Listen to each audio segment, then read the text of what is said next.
computer is picking up a strange signal. Here, sir, you better take a look at it.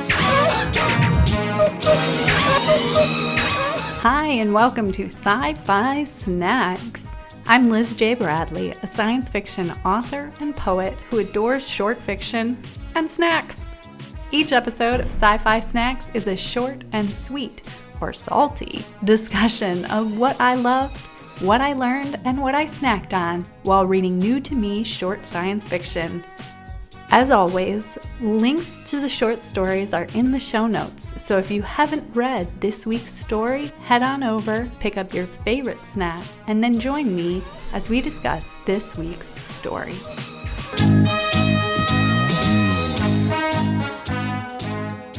Hello and welcome to our next episode of Sci-Fi Snacks. I'm Liz, and I'm also thrilled that you're here.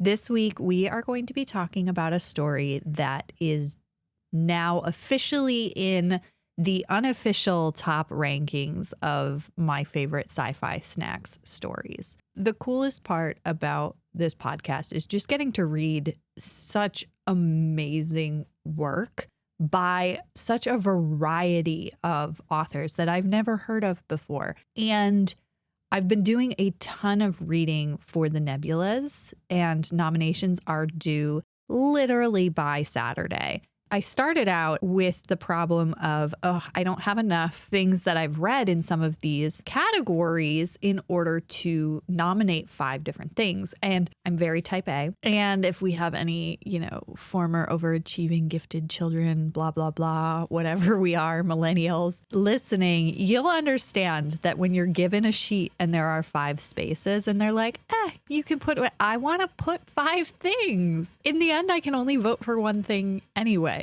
But I really, really wanted to challenge myself to fill as many of these sections as I could, which means I am reading a ton. If you look at my Goodreads, you can see where all of a sudden February hit and I just stopped reading novels because I had 5 novels that I knew I was going to nominate. I actually read enough last year, like new stuff, to know kind of what my top 5 were. So I didn't have to worry about that. But now I'm like, I don't have enough short stories. I don't have enough novelettes. I don't have enough poems. And now, because I've been reading like crazy, I have the opposite problem. And it's a wonderful problem, but it really makes me appreciate just how hard it is to get one of these awards, because I could easily put at least like 10 poems down right now. I am going through and it's like, okay, well, if I want to add this poem, I've got to take away another one. I just watched the America's Next Top Model documentary on Netflix. And if any of you were big reality TV watchers like I am, it's literally like, who do I kick off the island to keep this one? And it's wild. Like I have not been keeping it in the electronic format. I have a notebook and I've got all of these justifications, and then like I'll cross one out to add another, and it's the wild, wild west right now. And so anybody who makes it to even the nomination stage, like, congratulations. But if you are not someone, I have no delusions. I have some things that are eligible, but I am under no delusion that I would reach the nomination stage, because I'm just like, there's so much stuff out there that is amazing, like really, really high quality stuff. And that brings me to this week's story, Negative Scholarship on the Fifth State of Being. This was the winner of the 2024 Nebula Award for Best Novelette. So a novelette shorter than a novella, longer than a short story. This one comes in at 8,730 words. It was in Clark's World. It is a science fiction story. Pretty straight science fiction, too. I wouldn't add any sort of like subcategories to it. It felt very, very classic sci-fi with modern sensibilities, I guess, which is kind of one of my favorite flavors of sci-fi, if you will. This story is written by A.W. Prihondita, and she is a Nebula Award-winning author of speculative fiction. She splits her time between the U.S. West Coast, where she earned her PhD in rhetoric and composition, and Indonesia, where she grew up and where her home remains. She attended the Odyssey Workshop in 2023 on their Fresh Voices Scholarship and the Clarion Workshop in 2024 on their Octavia Butler Scholarship. Her stories have appeared in Clarkesworld, Uncanny, Cast of Wonders, and Correo magazine, among others. Besides her Nebula win, she has also been a finalist for the Ignyte Award and the Eugie Award. And those were the other two in 2025 for this story, Negative Scholarship on the Fifth State of Being. Now, when I was doing research for this, the author has written several times on social media about this story. And I was really excited about that because sometimes you read a story and it happens more with poetry for me, but stories too, where you're like, I really want to know the story behind the story. That would be a great podcast. Maybe I'll do that when I've got, more time and all of that craziness. The story behind the story and just learning about how she wrote this when she was at the Clarion Workshop and that she was just sobbing in her dorm room, trying to make it all come together. And that there were classes that she took at Clarion that were like little keys to unlock certain pieces of this story. As a writer, that's the kind of thing that I'm like, yes, tell me more. Because it's so hard. And like, you look at the process of anyone and everyone's process is unique. But sometimes you get so wrapped up in reading these completed works that you're like, I know struggle went into this, but also our brains like to tell us, oh no, everybody just writes perfectly the first time. And it's this beautiful creation and I can never write this good. So just seeing that like really beautiful vulnerability online being like, hey, I was up way too late and I was working on my dissertation and this piece and trying to, put it all together and grapple with the idea of what knowing a person, knowing people, knowing, culture, all of these things, what that even means. To know that that's what went into this story just added so much depth. Like I didn't know any of that when I went in and I read the story blind like I usually do. And it 100% stands on its own. But just knowing the story behind the story was really kind of beautiful for me. And I really loved hearing that. So I was so thankful that A.W. Prihandita shared that with us, which was really nice. So the snack for this week was picked based on the title, like normal. And I must say that if this story was my favorite, this snack was also my favorite. And maybe that's giving it away for the ending, but I don't care. This snack was amazing. I made a 5-flavor pound cake, and I will definitely put a link to the recipe in the show notes. This was also the most expensive episode of Sci-Fi Snacks because if you know that 5 flavors is going to be 5 different extracts. Now, I'm a pretty, I wouldn't say extensive baker, but like I have a fully stocked kitchen with lots of different flavors and things like that because I like to experiment. So I had 2 of the 5 flavors already. So I already had vanilla extract, most people do, and lemon extract because I have made some lemon flavored desserts in the past. It's my husband's favorite. So I have lemon extract. Now, what I did not have was butter extract, which did not know that was a thing, but oh my God, smells amazing. Rum extract. I'm a big rum fan. The writer of the recipe was not a big rum fan, so they like reduced that, but I used the full amount because I thought it was really good. And coconut extract. So each extract is like $5 at the store. And so on its own, not that big a deal. Extracts last forever, but to like buy 3 in one fell swoop, that was a lot. I was like, wow. And I also needed some other thing. I needed buttermilk, which I did not have. And also, if you have any good recipes for like using up a bunch of buttermilk, other than maybe pancakes, I guess I could do buttermilk pancakes. I usually use the box, but now I have a whole thing of buttermilk because you can't buy like half a cup of it. You have to buy a big bottle or a half gallon. So I've got to figure out how to use that. But yeah, check out this recipe. It was time intensive. You have to add each egg on its own and whip it in. But it was the most delightful cake, pound cake, without feeling super dense. And the flavors were so complex and it was amazing. And my boys helped me make it and they had a great time. So I think that was part of it too. You know, it's always hard to try a new recipe, but then you add two children who are very enthusiastic, but maybe don't have the best fine motor skills into the mix. And it's an experience. But I definitely would recommend this experience to anyone else. So 5 flavor pound cake was what I had while I was reading and before I was reading and after I was reading, because it was a lot of cake, but very good.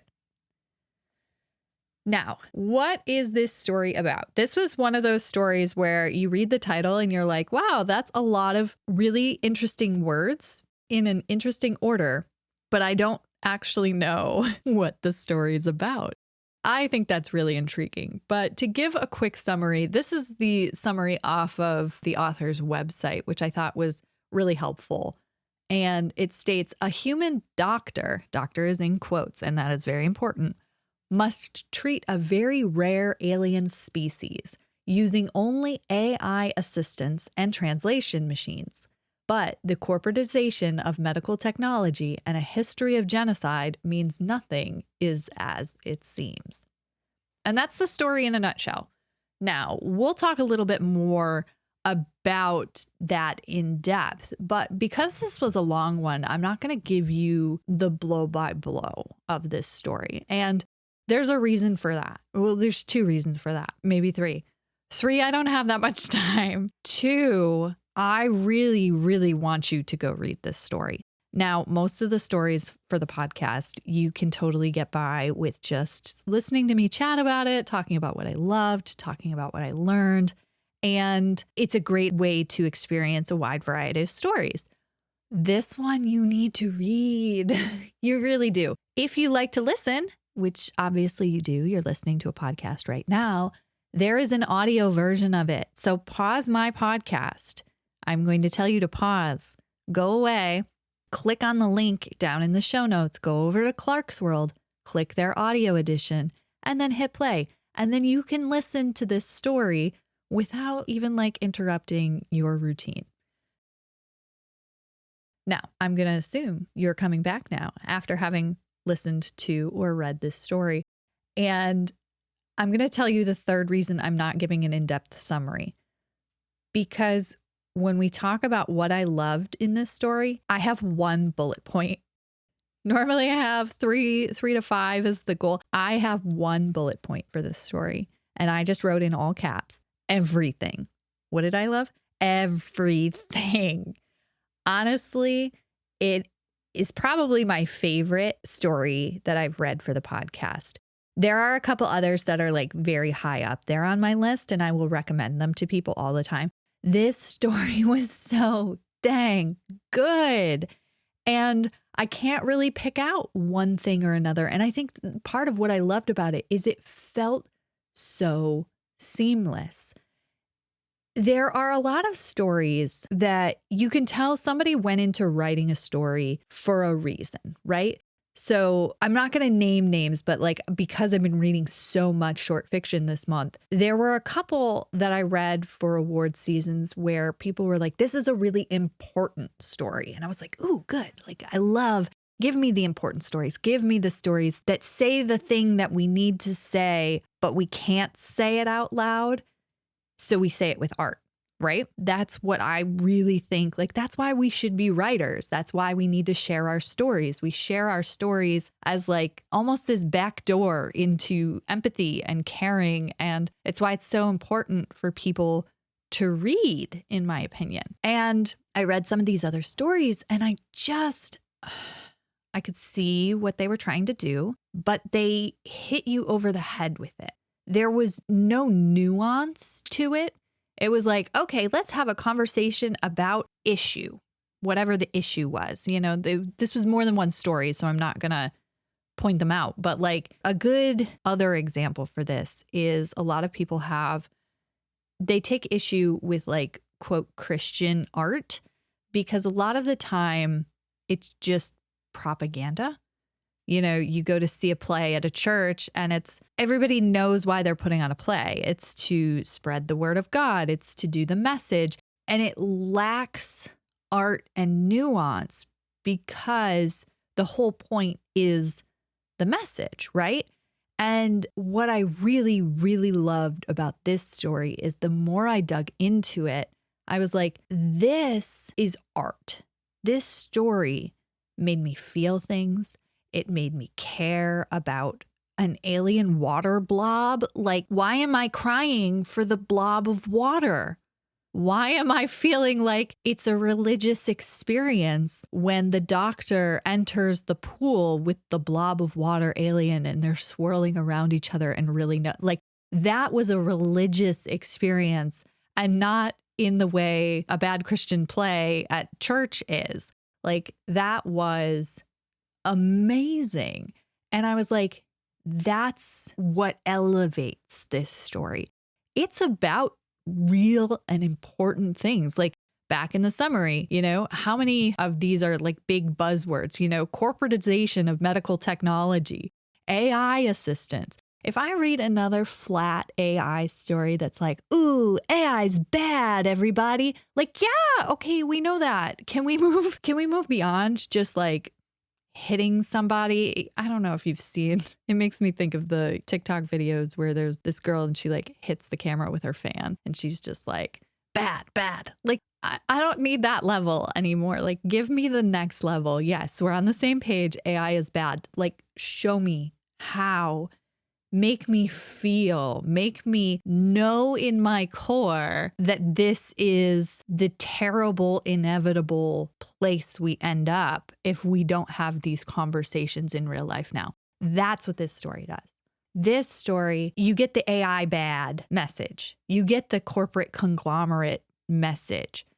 But that isn't what the story, like the story itself is a piece of art and it's a personal bit, and it's all about being known and knowing and not offloading our brains to machines. But all of this is wrapped up in a very, very human package. And that is what just I wrote on the page. Like, that's what elevates it. You can feel the depth in the story. You know it's a piece about something, but it's also art. One of the things she talked about in one of her social media posts was writing the ending and the climax of this story after taking a class about sentence acoustics. And I was just like, oh my goodness, there's always something new to learn. And like, yes, if you break it down, sentence acoustics sounds really fancy. It's just like, how do words sound in a sentence and how does that change things? But also like there's so much there that I'm like, I'm not even close to learning that stuff. I don't know, maybe I am. Like I read stuff out loud and I'm like, does it sound right? But it's all based on like gut feelings and just having read a bunch. So I'm sure there's more to learn there. But those are the kinds of things that I'm like, wow, that's the thread of the art through the message. Like the message is important. And I thought it was really interesting that she talked about this grew out of her dissertation. And how often do we tie our art to these kind of like more academic spaces? And it's like, yes, the academic research is so important and we need to do that. And in no way am I being like, we don't need people to write academic papers because they're boring. No, we need people who can write academic papers and who can then also write the story for all the people who can't read that academic paper. Anybody can read this story. Anybody can listen to this story and come away with the important lessons, I think, you know, or at least be pushed in the right direction to just be like, hey, like If you get one thing out of this, one time where you're like, wow, I felt something shift, I think that that works in forwarding the mission and everything here. Another thing that I really wanted to learn from, just kind of on like a base craft level when I was looking at this story, was something I mentioned a little bit earlier, was the title.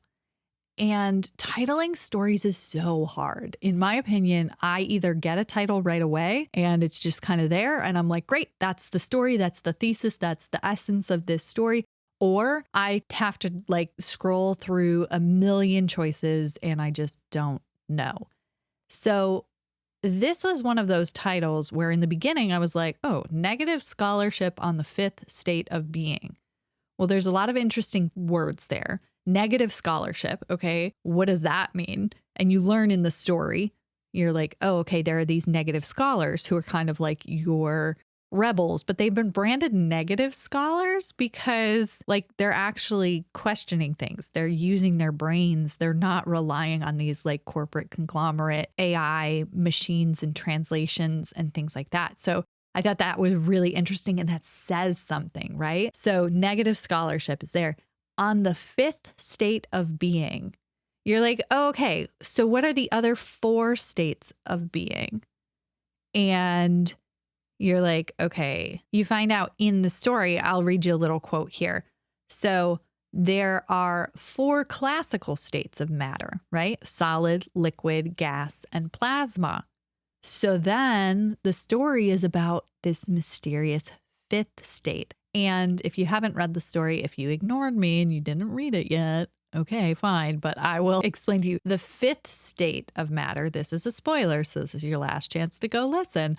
The fifth state is the state of matter that forms this existential heart of our alien. And the whole point is this title ties into the fact that the medical community doesn't know enough about these aliens. They're very rare because they've been genocided, because people couldn't understand them. They couldn't understand this weird fifth state of being that was integral to who they were. And so you don't really piece all this together till the end of the story. And so this is a title that is evocative. It sounds interesting. It has a good, acoustic flow to it. Like the words themselves, you're like negative scholarship on the fifth state of being. It sounds like a paper title or something. Like it's intriguing. And I love that. I love that. Then you get to the end and all of the words finally make sense. And it adds this layer of meaning, which is so beautiful because the whole story is about being known.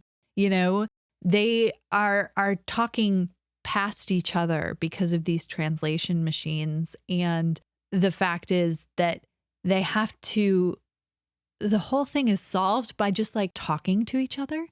But in this place, this doctor can't freely talk to this alien because if you give medical advice, if you try to diagnose without using the machine, without paying the company for their proprietary knowledge, you are in a lot of trouble. And our main character, the doctor, she gets in tons of trouble. Like she loses her license to use the medical stuff. She can't afford to go be an actual doctor because it would mean leaving this whole area without a doctor for multiple years. And it's more money than she could afford anyway. And so her hands are really tied and she ends up paying the price for it. And that was another thing I loved about this story is that it didn't shy away from the fact that like there was a cost to this. And she did the best she could with the knowledge she had at the time. But then she ended up making the really human, important choice and making the right choice despite the cost and leaning on her community and all these people who could help her so that she could actually help this alien sitting in front of her. I thought that was a really beautiful message. And it really speaks to, I think, how, just bluntly in the world, we see people who are different than us as not human until you start talking to them. I think it's hard for some people who have never left their hometown or have never experienced someone who looked different, who spoke different, who was different. Like different can be scary. It's like hardwired in our brains for us to fear things that are different, because things that are different could be dangerous to like our caveman brains. But we have, learned that we're all just human. And yes, things are different and different can be scary. But there's a difference between the risk of, okay, that lion that's different from me is now chasing me and trying to kill me, as opposed to this person speaks in a language I don't understand. And that's scary to me because I don't like not understanding. So I think that this story does such a good job of treating that fear and treating that real experience with care and in a way that is so human. Like, this isn't a Mary Sue character who comes in and is like, well, I will save the day because I am better than all you people who are terrible racists and won't talk to aliens and all. Like, so many stories just have that flat, like, you need to know I'm the hero because I make every single right choice. And our main character here makes the right choices, but you see how it's complex. You see how it's hard. You see what those choices cost, and you feel what they cost. I was really empathizing, like she's going to lose everything to help this water blob alien that came to her. But because they came to her, it's become her responsibility to listen and to take care of them. And she didn't shy away from that despite being afraid and not knowing what to do and knowing that she could lose everything. And I thought that that was just really well done. And I loved the length of this one because I think that being a novelette, it gave breathing room for that kind of thing. I think sometimes things don't necessarily feel realistic in a short story because timelines have to get compressed. And so like really big moments have to happen a lot faster. So like things you have to process happen a lot faster, or you're skipping time as a writer so that it fits in and you're like, months pass. But for your reader, months don't pass. It's just a sentence. So I think that giving it that space to breathe was really smart. And this length, even though it's such a weird length, like novelettes are, I haven't like fully wrapped my mind around it, but this felt perfect. I really feel like nothing in this was wasted. I've read a couple of novellas or novelettes where I was like, okay, we're kind of dragging our feet. This scene could probably be condensed. And I don't like to get super critical of those things because I think that there is room for art that isn't tightly packed and tightly paced and things like that. But this felt, I don't know what the word is, maybe robust. Like this felt like really good, tight flash fiction because every word was pulling a lot of weight, but it was over 8,000 words. So like, I know how hard that is. Like I have a hard time doing it in 1,000. To do it 8 times over is amazing skill. And so I really loved this. Another thing that I want to learn and take from this is leaning into the weird of alien physiques. I think that aliens are interesting to write. Because take away all of the layers of like the alien is human is like an analog for a human experience of, alien humans on Earth, like taking that away, just talking from a pure science fiction standpoint of not human creatures. We have such a rich history in film and visuals of aliens that look like humans with costumes because that was our capability at the time, was put this human in a costume and call them an alien or give them prosthetics and they're an alien. And I think that the alien in this is so, it's kind of humanoid shaped, but really not. And just this blob of water. And what I loved, oh my gosh, so beautiful. The image of all of the tiny little waves that looked like little smiles whenever they had like a really tender moment and they were like, yeah, like all the waves were smiling, and just taking and like translating waves into human emotions. I think maybe because we are all made of water. What is it? My favorite poem is In Praise of Mystery, a poem for Europa. And there's a line, it's literally on my wall. I'm going to look at it. We too are made of water.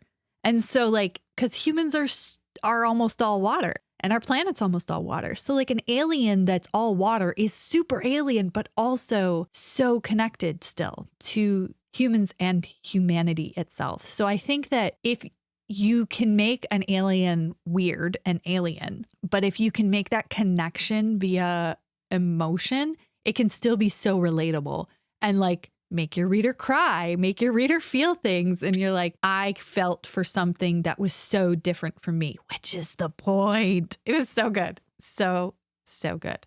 So we've reached the end of my bullet pointed list of things I learned, but let me tell you, this is a story that I will continue to learn from because it will not be the last time that I've read it. I kind of want to print it out or like get the print version of Clark's World so I can like highlight and like interact with it. Like that's how strongly I feel about this story.